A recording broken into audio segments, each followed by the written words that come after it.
Letitia James was extensively investigated for 5 months, and President Trump's handpicked Attorney General Eric Siebert could not find any evidence that he committed a crime. So is the president saying here it doesn't matter if there's a crime, he just wants his political enemies to be charged? Well, let me just walk you through Letitia James. Letitia James completely abused her oath of office. Letitia James was actively and openly engaged in lawfare. You talk about weaponizing the Department of Justice. What was Letitia James's campaign slogan?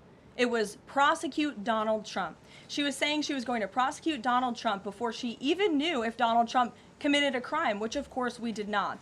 Those are not the words of a serious prosecutor. Those are the words of a corrupt politician who is abusing their power. She actively campaigned on that. She also led the witch hunt, the financial fraud investigation against President Trump and the Trump Organization, and an appeals court tossed that case out, a $500 million civil fraud penalty in August, which was another win for the president, and exonerated him of this witch hunt and showed that this is an individual who is corrupt and abused her oath of office. And we also have evidence of her mortgage fraud. An April report from a white-collar fraud investigator found that there was documented evidence that James engaged in a consistent pattern of financial and property disclosures that raise serious legal questions. But why won't the president accept the conclusions of his Justice Department to not bring charges against Letitia James? In fact, you had Bondi and Blanche, top DOJ leadership, who were against ousting Eric Siebert, who again was picked by President Trump. I just answered that question for you, and the president has every right to express how he feels about these people